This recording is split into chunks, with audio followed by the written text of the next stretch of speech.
Hi there, Ricky on speaking. I wanted to share with you some misconceptions that many people have concerning the scriptures, the Bible, the Word of God. And one of the first misconceptions that I've heard time and time again is that the Old Testament was written by Jews and the New Testament was written by Gentiles. Now, nothing could be further from the truth. Out of the 66 books in the Bible, we know that 64 of them were written by Jews, both in the Old and the New Testament. The only exceptions would be the Gospel of Luke and the book of Acts, because Luke was most likely a Gentile, and he wrote both the Gospel of Luke and the book of Acts. But all the books in the Old Testament were written by Jews, and 99% of the books in the New Testament were also written by Jews. The second misconception is that we hear the name John the Baptist, and a lot of people are convinced that he was a Baptist. But of course, in John's day, there were no churches, which means there were no denominations, which means that John the Baptist was not a Baptist. Actually, the term means baptizer. So he was known as John the Baptizer, not John the Baptist from the denomination. A third misconception is that people believe that Jesus was a Christian. No, Jesus was not a Christian. There were no Christians living in Jesus' day, so Jesus could not be a Christian. A Christian, the name Christian actually got started in the church at Antioch. In fact, we are told that they were first called Christians in Antioch. The name Christian means one who follows Jesus Christ. And so Jesus wasn't following himself.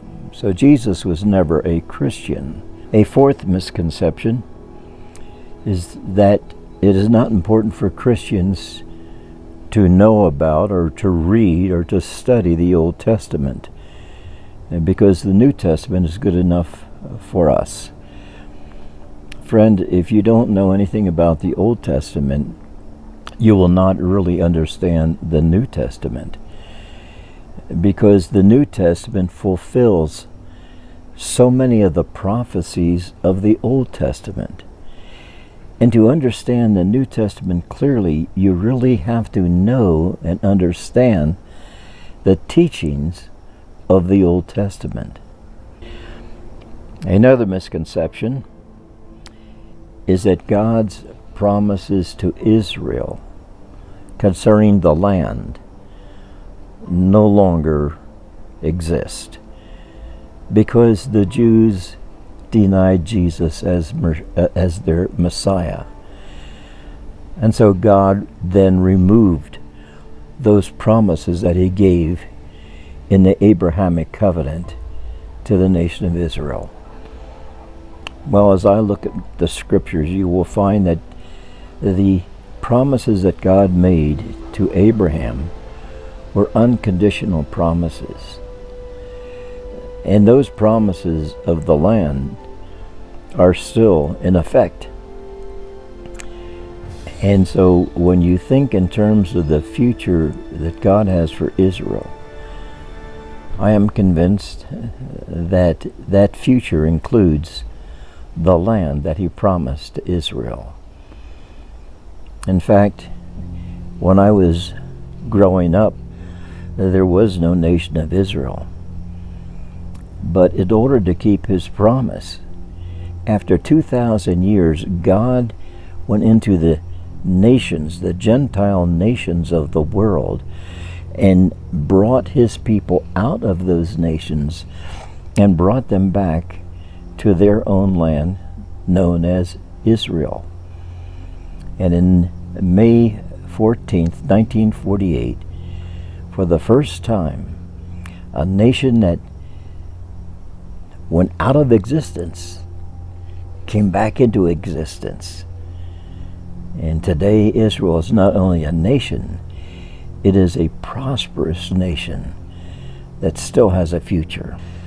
Well, I hope that this clarifies some misconceptions that perhaps even you have had over the years concerning the Bible.